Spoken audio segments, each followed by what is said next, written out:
Before you preach obedience, answer me this. How can a man who kneels speak of truth? Obedience is the grave where the human will goes to die, and you, more than anyone, turned surrender into a sacred virtue. You call men to follow, to submit, to deny themselves. But tell me, Nazarene, what kind of salvation requires a man to amputate his own strength? You speak of a Father who commands, a kingdom where the blessed are the meek, and a path where the highest virtue is to bow. But I ask you, did the world ever rise because people bowed? Look at your sermons. Blessed are the poor in spirit. Blessed are the meek. Blessed are those who suffer. You turned weakness into moral currency. You sanctified vulnerability.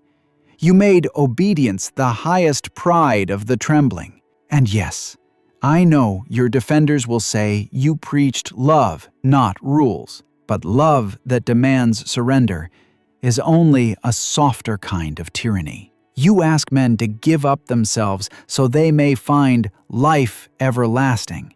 But a man who trades his will for a reward has already betrayed himself. Jesus, listen well. Man does not need a shepherd. He needs the courage to face existence without one. Your cross asks him to fall. My philosophy asks him to rise. You say the Father guides. I say the Father blinds. Because a man who obeys a higher will never discovers the terrifying magnificence of his own. Tell me, Jesus, how can humanity become anything greater if it must constantly kneel before an unseen throne? If God commands, when does man command? If God's will is final, why does man possess will at all? You turned men into lambs. I demand they become lions. So let us begin plainly, without hymns or halos. Should man obey the heavens you promise, or finally dare to become the master of himself? Nietzsche, you speak of kneeling as if it were the death of the human will. But tell me, have you ever seen a seed rise without first sinking into the soil? You call obedience a grave, but I call it a doorway. Not the burial of the self, the surrender of the false self, the frightened self, the self that mistakes pride for strength and rebellion for freedom. You accuse me of sanctifying weakness, but look closely. I never blessed weakness. I blessed the humble, the open, the willing. A bruised reed can stand again. A hardened stone shatters at the slightest blow. You say I turned men into lambs, but a lamb that chooses gentleness is stronger than a wolf who cannot resist his own hunger. Strength without compassion is not strength. It is captivity to one's impulses. And you are wrong about my call.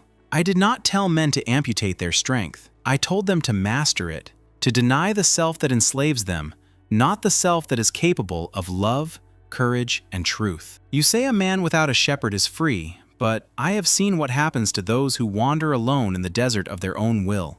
They mistake their thirst for destiny and their pride for purpose. You worship the will, Nietzsche, but a will without truth becomes a tyrant over the very soul it claims to liberate. You ask why man should obey God. I ask, what becomes of man when he obeys nothing but himself? Does he rise, or does he invent new chains and call them freedom? You say the Father blinds, but tell me, what blinds a man more completely? Light he refuses to face, or the shadow he worships as his own? You call my message a cage, yet you have built a throne for the self so tall that it no longer sees the humanity beneath it. So I ask you, philosopher of power, is a man truly a master if he must conquer others to forget how lost he is inside? Before we decide who should command, God or man, first answer this. Who commands you, Nietzsche? Your will or your wound?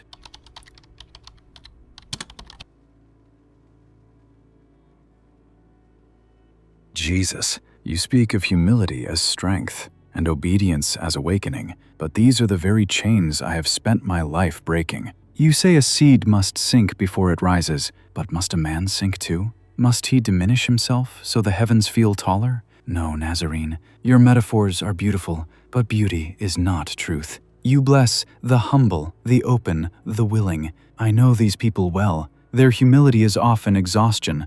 Their openness is fear. Their willingness is surrender dressed as virtue. You say strength without compassion is captivity, but compassion without strength becomes a drug, a warm blanket thrown over a dying will. Your gospel comforts the weary, but it also anesthetizes the powerful. You told men to deny themselves. This is your greatest wound to the human spirit. A man who denies himself is a man amputated, a walking ghost searching for approval from the sky. You ask what becomes of those who obey nothing but themselves. I ask, what becomes of a humanity taught to distrust its own fire? When they kneel long enough, they forget how to stand. When they surrender their will, they forget they ever had one. You speak of a desert where wanderers lose their way, but I tell you, your followers never even enter the desert. They stop at the doorstep, afraid of thirst, afraid of freedom, afraid of a world without a shepherd to praise or blame. Yes, Jesus, I worship the will, because the will is the only thing the universe has ever truly given us. Not a promise, not a kingdom, not salvation, just the raw, unbearable burden of choosing who we become. And you dare call this burden a tyrant? No. The only tyrant is the voice that tells a man his highest virtue is to kneel. You say I hide behind a wound, perhaps, but at least my wounds are mine. Not inherited guilt, not ancestral sin, not the shame you preached on mountainsides. So let me answer you clearly. A man who must master himself will fall, but a man who obeys another will never rise at all. Now tell me, Jesus, how many kings has obedience created? How many creators has humility birthed? How much light has denial brought into this world? Your path leads downward and calls the descent grace. Mine leads upward and calls the ascent what it truly is: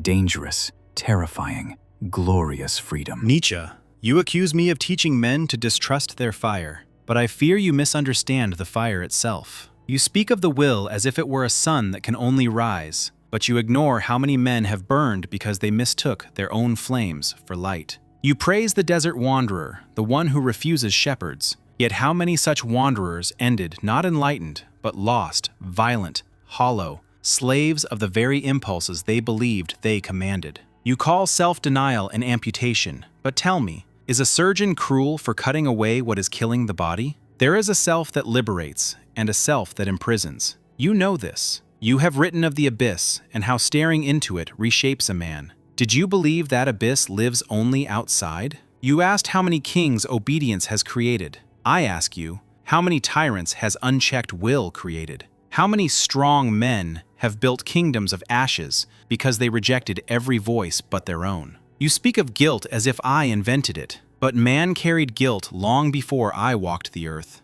I did not place shame on humanity. I named it so it could finally be healed. You say your wounds are yours, but your philosophy takes those wounds, sets them on a throne, and crowns them as truth. Pain is not a compass, Nietzsche. Not every scar points to a path. You glorify rising, but a rise that crushes others is not ascent. It is merely height gained by pushing bodies into the dust. The will to power you defend can elevate a man, yes, but it can also devour him until nothing remains but hunger dressed as destiny. You accuse my path of leading downward, but what you call descent is often a man returning to the ground where his humanity still breathes. And now let me ask you plainly, philosopher of self-made thrones, if every man becomes his own master, who protects the weak from the masters they create? Who protects a man from himself? You speak of glorious freedom, yet the freest souls are often the most tormented, for they carry no anchor but their own desires. So tell me, Nietzsche, is your freedom a path, or merely a fall you have renamed flight?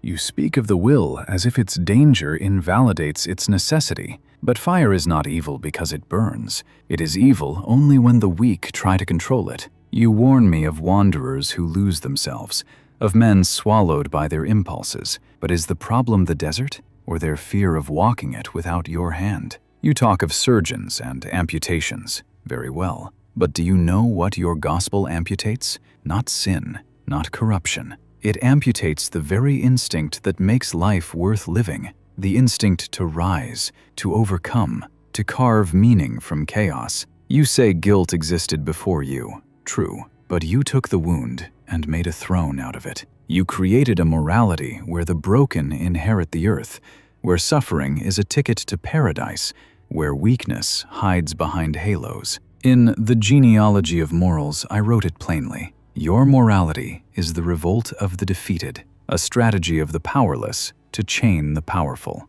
You ask how many tyrants will to power has created. I ask, how many tyrants has your compassion protected? How many wolves wear the wool you handed them so they can devour without being seen? You accuse me of crowning pain as truth, but you crown surrender as salvation. You turn retreat into virtue, self-doubt into holiness, resignation into revelation. And then you ask who protects man from himself. Tell me, Jesus, if a man must be protected from himself, is he still a man or merely a child waiting for heaven to speak in his place? You say my freedom might be a fall, but at least I fall by my own decision. At least when I crash, the ground I hit belongs to me. Your followers never fall because they never climb. They remain safe at the bottom and call their fear faith. You talk of anchors, of truth, of guidance. But anchors do not save a ship.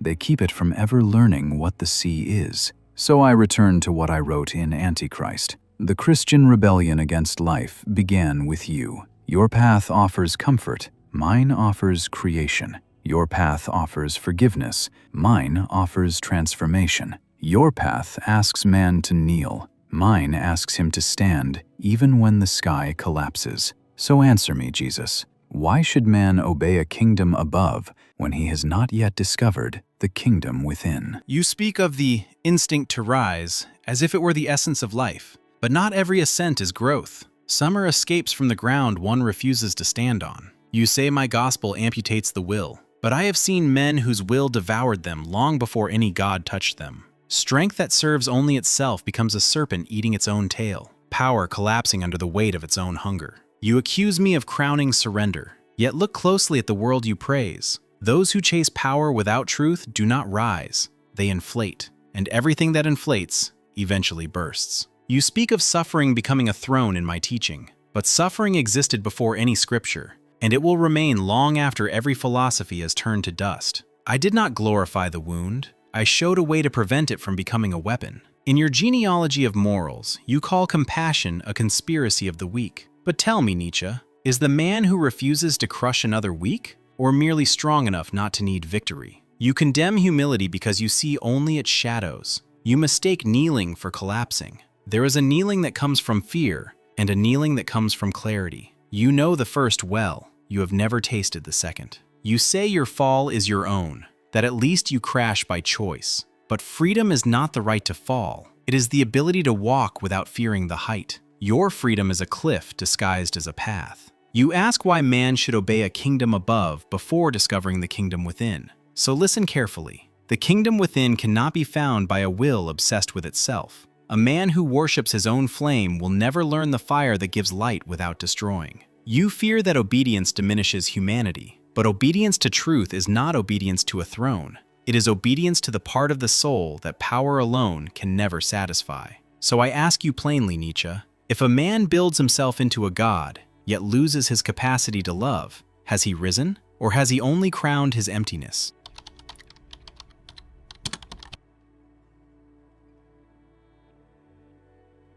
Jesus, you speak of love as if it were the cure, but I have watched love chain more souls than cruelty ever could. You warn me that the will collapses under its own weight, yet you ignore the far more common collapse, the collapse of the spirit, sedated by your gospel of softness. A man destroyed by excess power is rare, but a man destroyed by renouncing it? That is the story of entire civilizations. You tell me strength without compassion inflates and bursts, but compassion without strength rots. Your followers learn to smile while bleeding, to call their trembling faith, to bury their instincts under hymns and hope. You did not save the weak. You normalized weakness. You claim I worship my own flame. No, I worship the courage to face the flame, not hide behind commandments written for frightened hearts. You ask who I become when I build myself into a god. I ask who a man becomes when he refuses to grow because heaven promises to fix everything after he dies.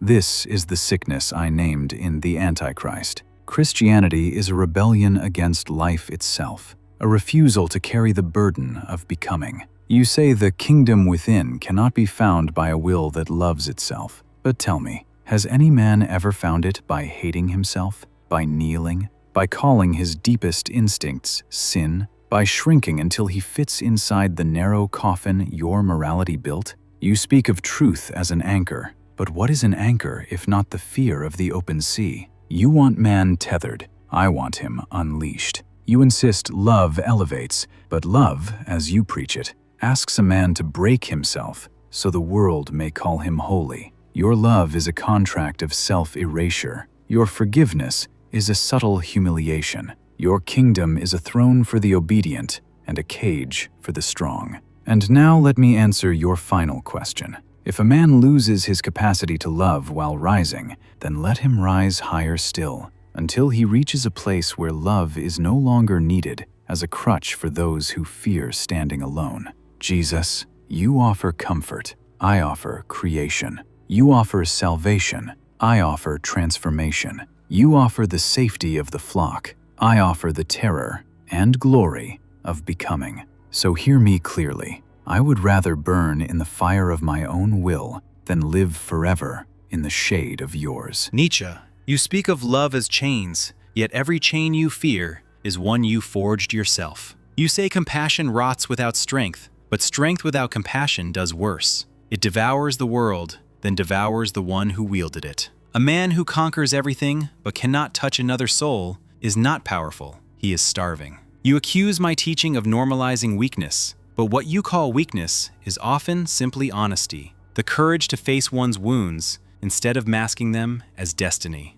You turned pain into a crown because it was the only thing you trusted. You warn me of civilizations destroyed by surrender, yet history shows far more destroyed by men who worship power, who bend truth to their desire, who crush others and call the rubble progress. Rome didn't fall because its people forgave. It fell because its rulers could no longer love. You praise the will as the gift of the universe, but a will that refuses all guidance becomes indistinguishable from hunger. And hunger, Nietzsche, is the most predictable tyrant of all. You say I chained the strong, but look deeper. Strength that cannot bear gentleness was never strength. It was fear wearing armor. You claim men break themselves for my message, yet you ask them to break far more. Their roots, their faith, their belonging, their tenderness, their hope. Your rise demands a sacrifice far greater than any cross, the sacrifice of humanity itself. You said you would rather burn in your own fire than live in my shade. But tell me, what kind of fire consumes a man until nothing remains but will? You call that becoming. I call it disappearing. You offer danger and glory, but danger without purpose is just chaos, and glory without love is just loneliness with a crown. So listen well, Nietzsche. You fear kneeling because you have mistaken humility for erasure, and you fear God because you have mistaken guidance for chains. But let me ask you a question you have spent your life avoiding. If a man builds a kingdom entirely of himself, who will live there with him? Who will he share his victory with? What will he rule, if not an empty throne in an empty world?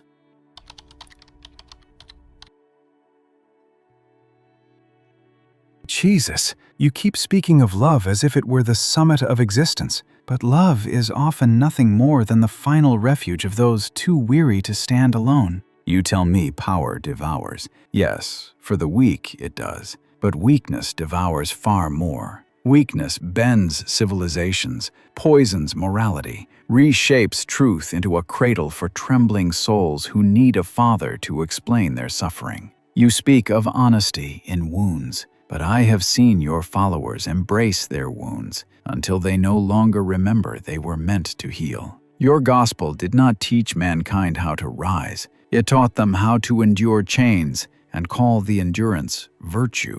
You say Rome fell because it lacked love. No, Rome fell when it started believing that mercy was greater than mastery. Your doctrine softened the world until it forgot how to stand against anything at all. You warn me about hunger, but what is man without hunger? A creature waiting to be commanded, a passive saint, a shadow with folded hands whispering prayers to avoid responsibility. In Antichrist, I said it plainly. You reversed every value that affirms life. You turned strength into suspicion, desire into guilt, pride into sin, and selfhood into something to be crucified. And yet you dare to ask me what a man rules? If he rules only himself, he rules the only kingdom that is real. He commands the only world he can shape. He possesses a throne no heaven can overshadow and no God can claim back.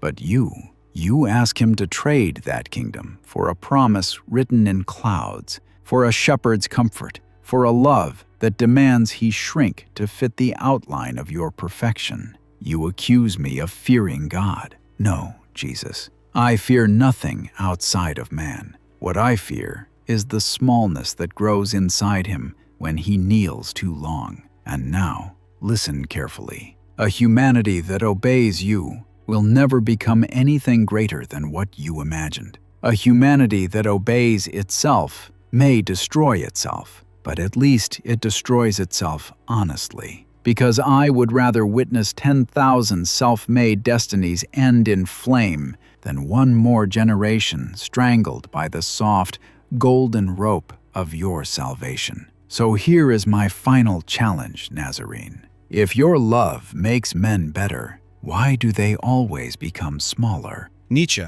you ask why love makes men smaller, but tell me, smaller than what? Smaller than empires built on fear? Smaller than the shadows cast by their own hunger? Smaller than the monuments of pride that crumble the moment humility touches them? You speak of Rome, of power, of mastery, but the world remembers not the conquerors, only the wounds they left behind. And wounds, Nietzsche, are the only monuments that truly last. You say my message softens mankind, but hardness has never saved a soul. Hardness builds swords, but never homes. Hardness builds kings, but never communities. Hardness builds legends, but never peace. You fear smallness because you mistake it for insignificance. Yet even the smallest seed can split stone, while the proudest mountain eventually collapses under its own weight. You said you would rather burn in your own will than live in the shade of mine. But listen, a flame that knows only itself dies the moment the wind changes. A flame that learns to give light outlives the fire that birthed it. You accuse my love of shrinking mankind,